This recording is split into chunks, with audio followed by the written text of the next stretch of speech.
IVM.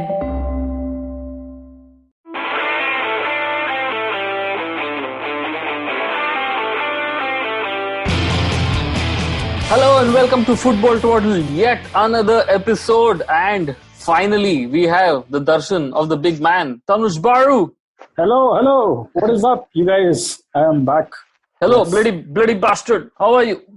I was on loan to a different podcast called Off the Field. So, I'm back. Oh, this is like Chelsea loaning to Vitesse. So it's all good. It's all in the family. And we also have a podcast regular. In fact, we should just change the logo and put his face somewhere on it and remove Yay! Arush's. Yes, what's up? What's up? Arush's. All right. So this is part of our attempt of trying to make 3 or 4 podcasts a week and trying to put it out to see if we can get daily engagement from listeners and and also be up to date in the world of football. So we released just one today on fantasy football, and we're going to see when we'll release this, which is tomorrow, hopefully. So let's start. Baru, you said you had a good headline to start the podcast with. Oh, yes. Arsenal legend. Okay, I'll give you 3 guesses who this Arsenal legend could be. Oh, I didn't know we were starting with quiz, but okay. Yeah, you got to keep it like dynamic, man. All right, let's go. Yeah, who do you think? Freddie Ljungberg. Okay, Saru, what's your guess? Quick. Jens Lehmann.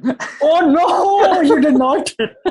Arsenal legend Jens Lehmann eyes managerial job at Scottish club Dundee United. What are you saying? How did you get this? The first Arsenal legend you could think of was Jens Lehmann. Oh, I just missed Per Mertesacker. Dude, that's crazy, man. I'm so up to date. I've read every tabloid in the world then. Man, I'll have to open Global News China or something now, I guess, for stuff you haven't read.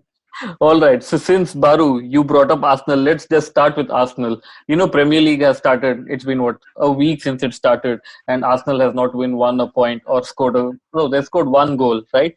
So let's start with the most obvious piece of information that after they lose 2 games, they get David Ornstein to write at the Athletic on how their preparations were hampered.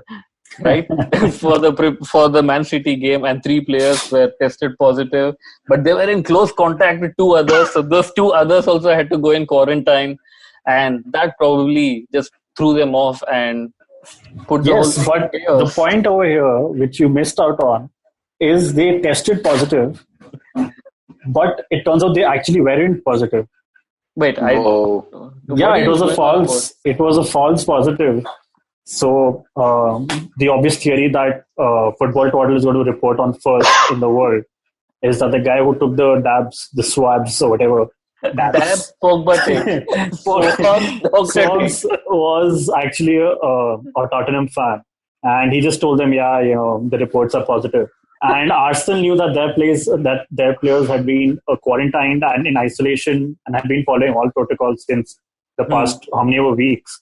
So they knew that it wasn't really possible for somebody to just contract the virus. So they actually did a test internally also, and then waited for Premier League protocols. At the second test that itself that they did, it turned out to be negative. But because they had to wait for Premier League's test, and that came only either a day or a few hours before they had to fly for City. Yeah.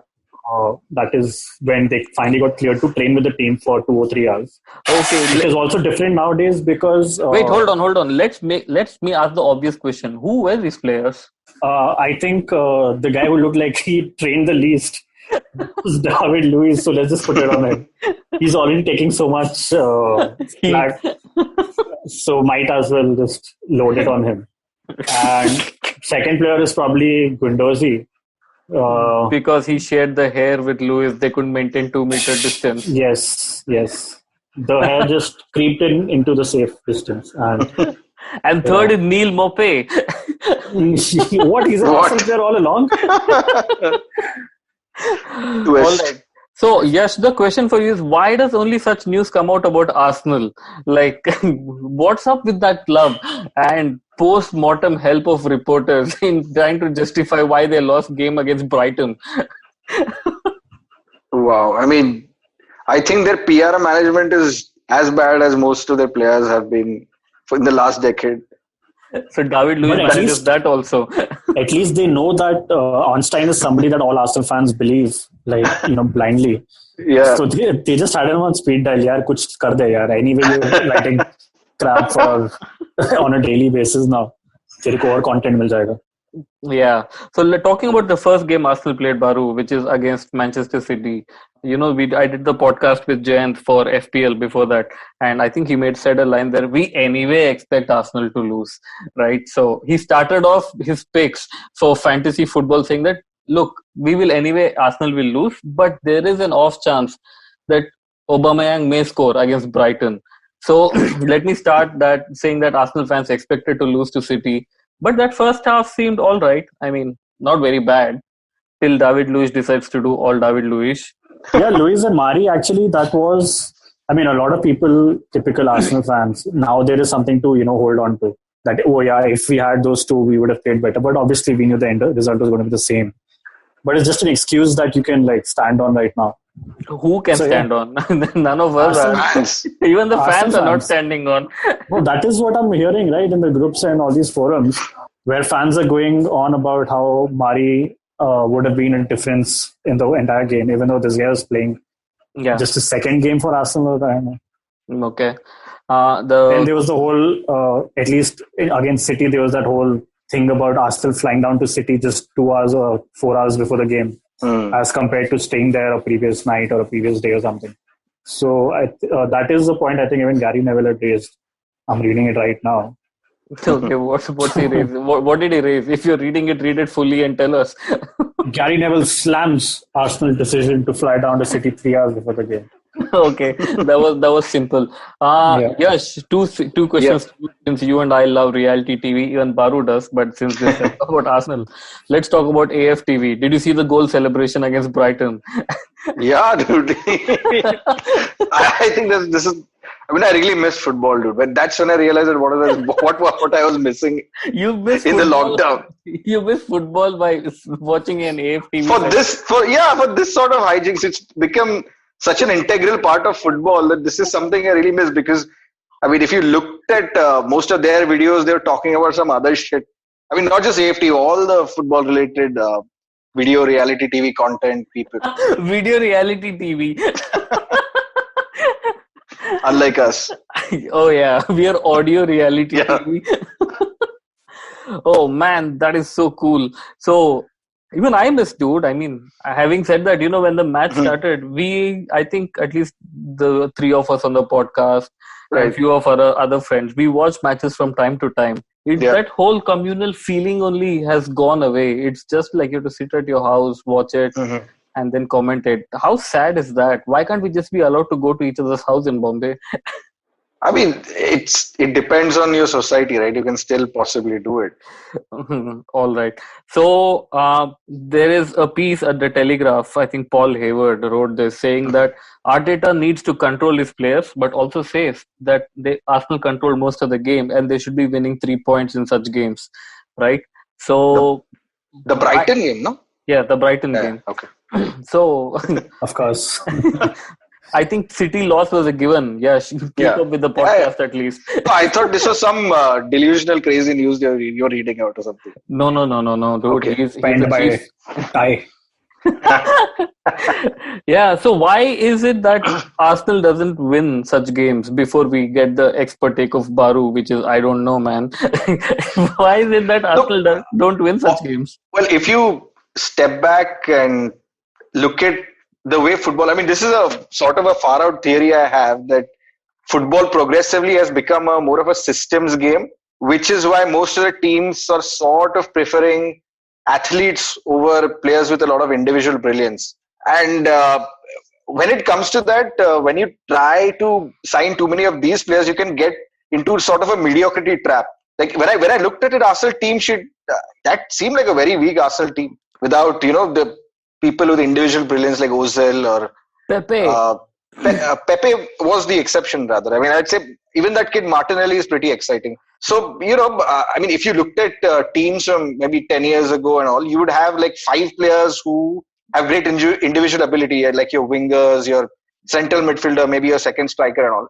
but all of that is changing. But at the same time, even if football will never become like American football, where your manager will tell you a play and that can be executed. But that's sort of a trap that you're falling into. And however, when it comes to athletics, even smaller teams can adapt sports science, and it sort of becomes an equalizer if you have players who can run as fast as your players and jump as fast, and those sort of abilities that are not innate. No, I agree with your point, but the only thing I would say is that why does it happen only with Arsenal then? Why? What? But I mean, these things happen to a lot of other. I mean, even United are not falling into a mediocrity trap. It's just that their transfer policy is dog shit. So we have to rely on like Valencia at right back and stupidity like that, and we end up losing games as well because we have to rely on bloody Fergie era players or youth players rather than our transfers who unfortunately don't work out. Okay. Yeah, so, one of them is a manager right now. You've been hanging out to Fergie and players for so long. Yeah. All right. So Baru, so according to Yash, there is something called the bad shit transfer policy and mediocrity trap. So what is Arsenal? We have a half an hour podcast, right?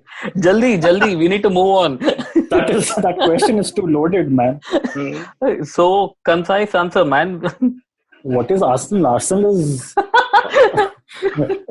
a duct taped set of I don't know, old and new systems with a messed up transfer policy, man. All right. And a manager. And the managers. There's a manager as well. Oh, wait, they call him the head coach now. So. Oh God. All right. So let us then move on to other things. Jason. Because I remember this head coach manager thing because while Emery was the head coach, people would still say that at least, Wenger was our last manager. Oh God! They don't even want to count Emery as the last successor or something. All right, man. We need to move on. So Jason Burt has a column on Telegraph. This is how much people have to write because there's no fans in the stadium. His article is titled "Empty Stadiums Offer Fascinating Insight into Player and Manager Interactions." So Bernardo if one more time a commentator says, like we have seen in the Bundesliga, dude, I will cry, man. They say that in every second sentence for the whole home crowd advantage. He didn't say that. So what he said was, Bernardo Silva said in a post-match interview that they could hear both Pep's and Arteta's instructions so clearly that it was no longer possible to ignore a manager's instructions. It just so happens that City players heard both their sets of instructions and Arsenal players heard no set of instructions. The guy, they usually send the substitute with these instructions, right? With a piece of paper. So that's what happened. David Luiz ko bheja, he just forgot to give it and he came back also outside. All right. And yes, this is to you. In the Spurs versus United game, Scott McTominay was the loudest for United. Okay. And for Arsenal, it was Birdlaw, no? Dude, he got injured. He's out for the season. So there's no voice in that team anymore. Oh, man. But speaking to this, McTominay was supposedly the loudest. And Hugo Lloris was the loudest for Spurs, arranging the team. But they didn't hear David De Gea's voice at all. Right? But that's a big criticism that United, the rare criticism that United fans have always had about him, that he's not very vocal. Like, really? This is one aspect of the game that is always missing. Oh, I didn't know that. I thought even United fans watching on TV couldn't hear David De Gea saying something. So, yeah. Oh, man.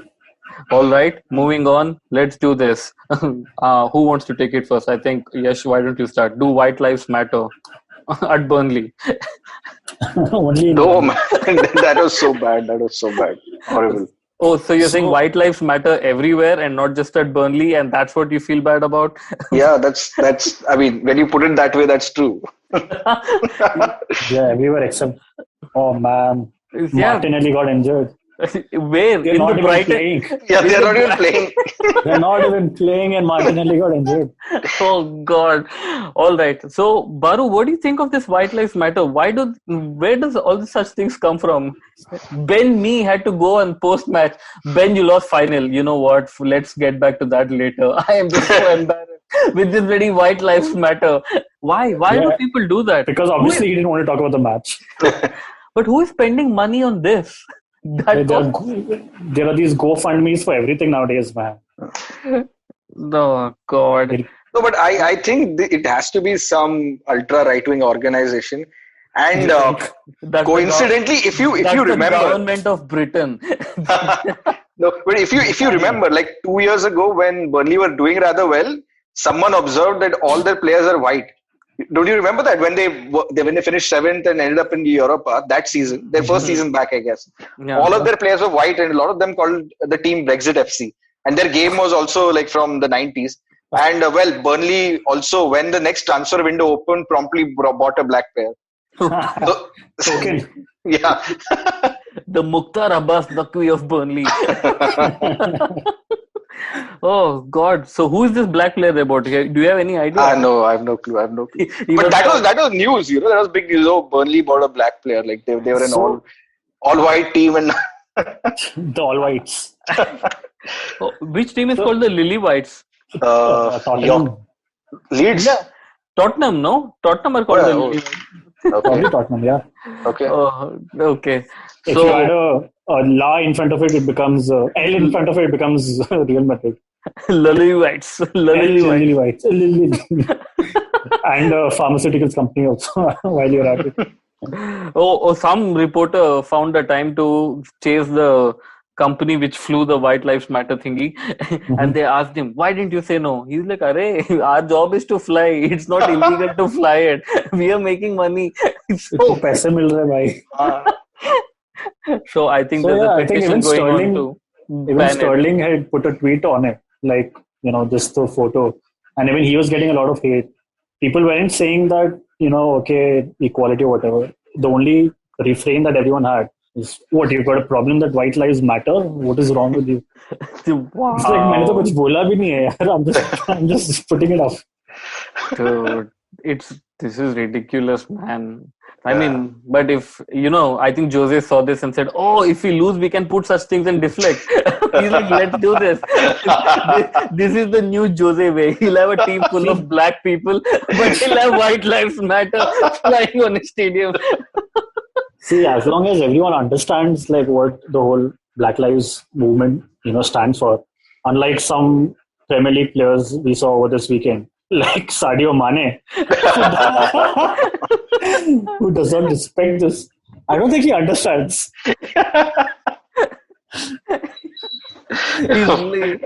It is brilliant, man.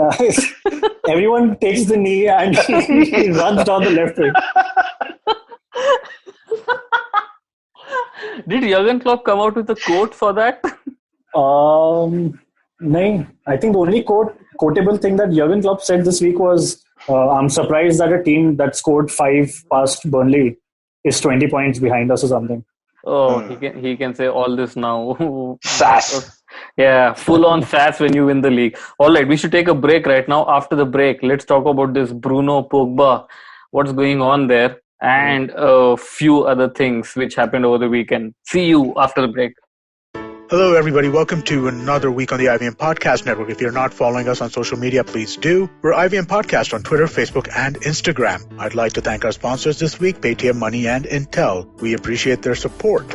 It's been a fantastic week on the IVM network. I hope that you've been checking stuff out, but some of the highlights that you definitely should check out. Ashish Vidyarthi, host of Begin the Journey, was on Cyrus Says. They had a really fun conversation. I think you'll enjoy that. Uncle Please Sid did an episode around development, which was really, really fun. On Edges and Sledges, we had Adam Holyoke, former England captain. While those guys are killing it, one cricketer after the other. Definitely do check out Advertising is Dead. We talk about esports with some really guys who really know that space.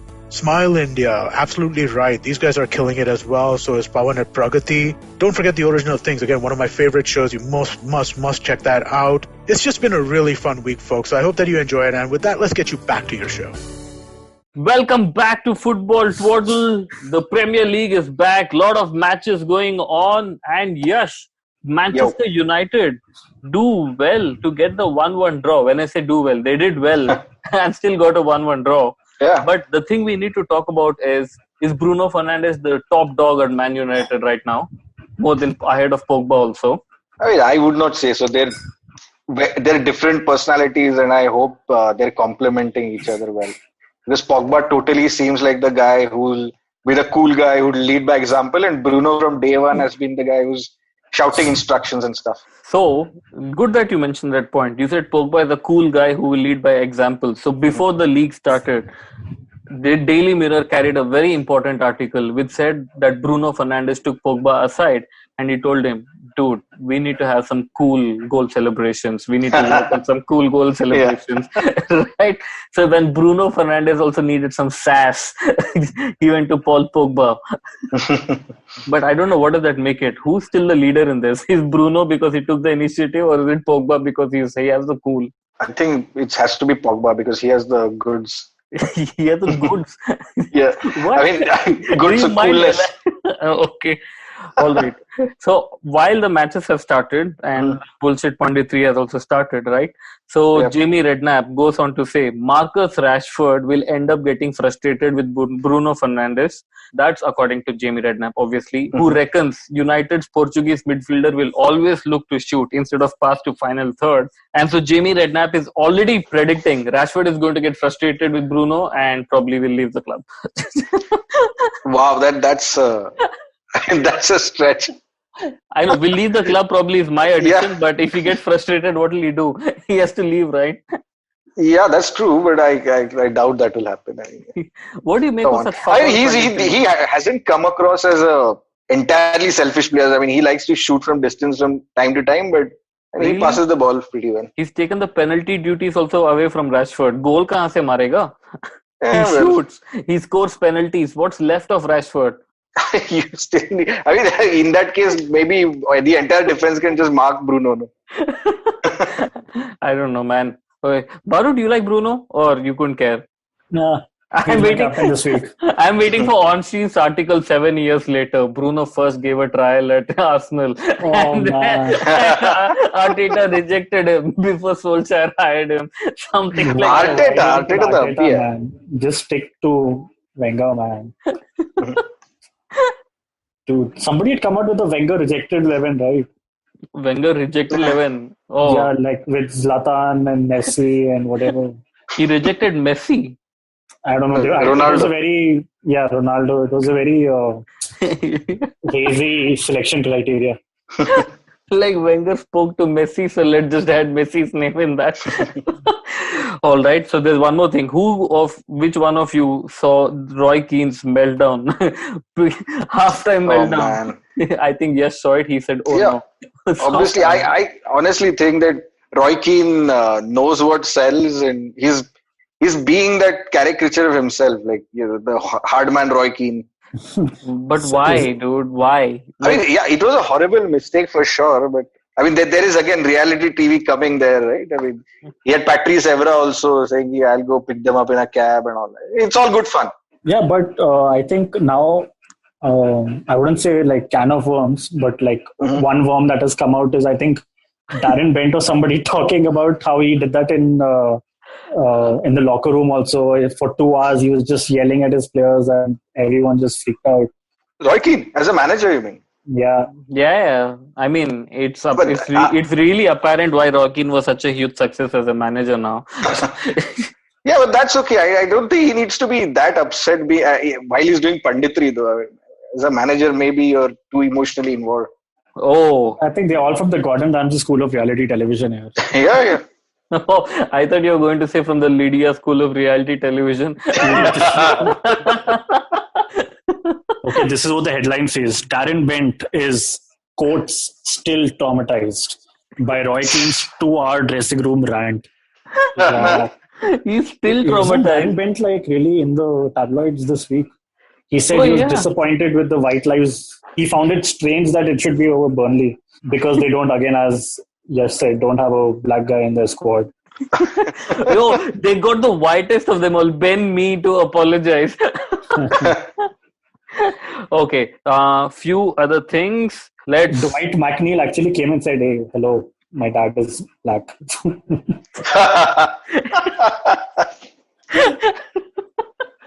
Man, what has the world come to? People are saying my dad is black. Yeah, because saying I have a black friend is just so passe now, right? Yeah. So they're just taking it a step ahead. You know what they would do in India? I spoke to my cab driver. He's introducing me to a few black people. Oh, all right. Final few questions. Mhm. Who will get relegated? Guys, come on.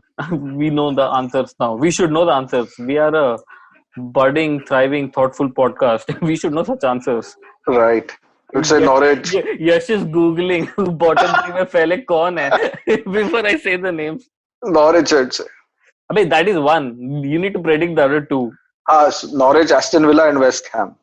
West Ham. Oh yeah, Yeah. they're enough. Not Bournemouth. So I think Bournemouth will somehow pull through. All right. Eddie Howe is too nice. Acha, that way. Who do they face? Bournemouth face Wolves, Newcastle United, Tottenham, Leicester, Newcastle United or Newcastle and Manchester United? and United. City, Southampton, Everton. Dude, they're gone. Dude, They, there's no way Bournemouth are surviving. Don't West Ham also have bad Okay, fixtures? good point. so, I'm glad when Savant comes on the podcast. it prepares us.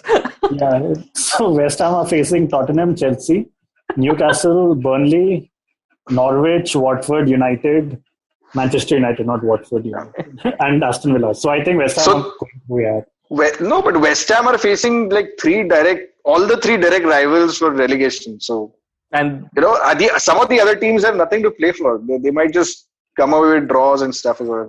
all right, Yeah. cool. Let's Chelsea.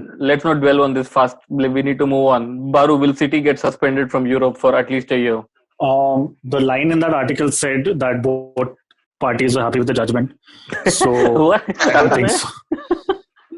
That's You what they don't said. think both so? Parties were No, I don't think we're getting banned here. Dude, City could have reduced the 2-year ban to a 1-year ban and some like $4 million fine, right? They could be happy with that judgment also.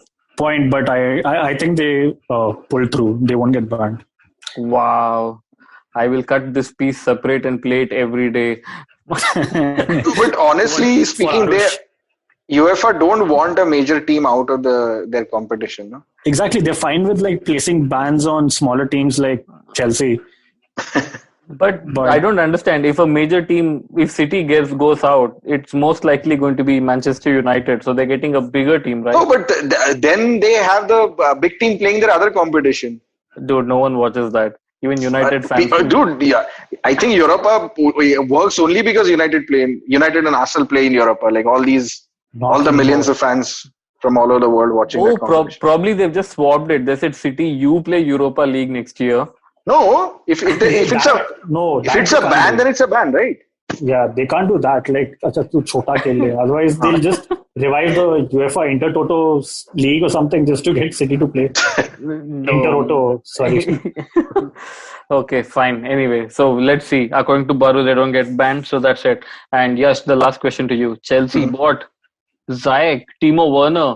They're already there, man, next season. Dude, why are they making moves so fast? And why are they buying such good players?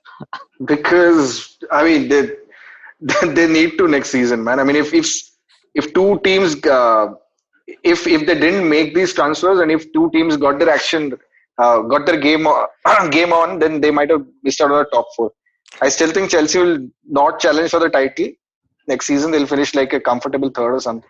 But imagine Chelsea by chance don't play in Champions League. What will Timo Werner? He'll start crying, I think, outside Stamford Bridge.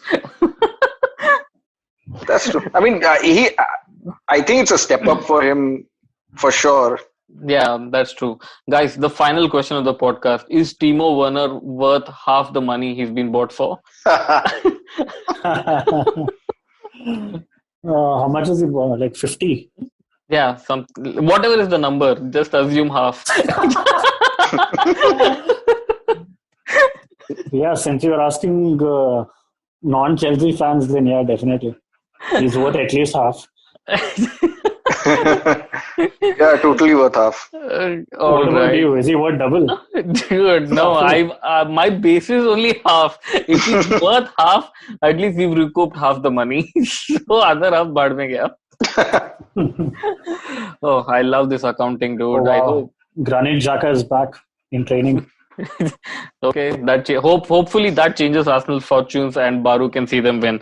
I think on that positive note, we should just leave this podcast. Yep. See you guys soon. Yash, thanks a lot for coming in. No problem. Your face kind of resembles Arush's, so let's just see what we can do with it on the logo.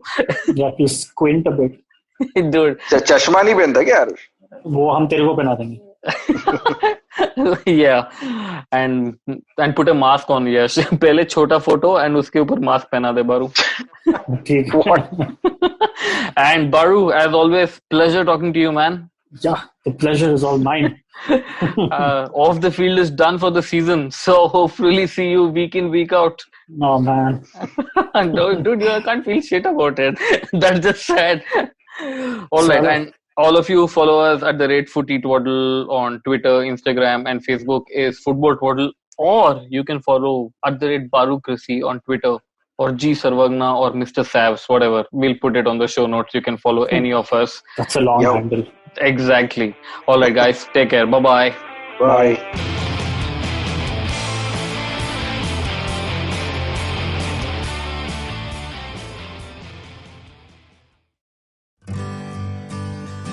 Remember the last vacation you took? What about the one you took 3 years ago? Okay, how much do you really remember? It's a question I've asked myself often over a decade of traveling the world. Hey, I'm Utsav, and I do not travel the world for a living. I have a full-time job and responsibilities, but I have made traveling the world a priority. Priority enough that I negotiate extra leave in my job contracts, obsessively track my frequent flyer miles, and I'm willing to take off at the sight of a cheap ticket. Yes, I am cheap. I have lived and worked in 3 countries. I understand human behavior for a living. And these experiences have given me unique insights into places, people, and culture. With over a decade of travel behind me, I increasingly realized one thing, that we cannot see everything. So whatever we see, we must see deeply. Because as the film of memory decays, the imprints which will stand the test of time are the ones felt by the immersion of the senses, not by fleeting encounters with them. Postcards from Nowhere is an immersion into the world of slow travel, one story at a time. Tune in every Thursday on the IVM Podcasts app, website, or wherever you get your podcast from.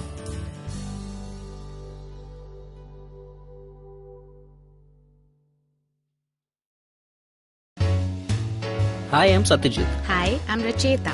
We are from the Open Library Project and we host a podcast called Paperback. Paperback is a podcast where we engage with stalwarts and experts from various industries, suggesting non-fiction titles that contributed to their journey in a big way.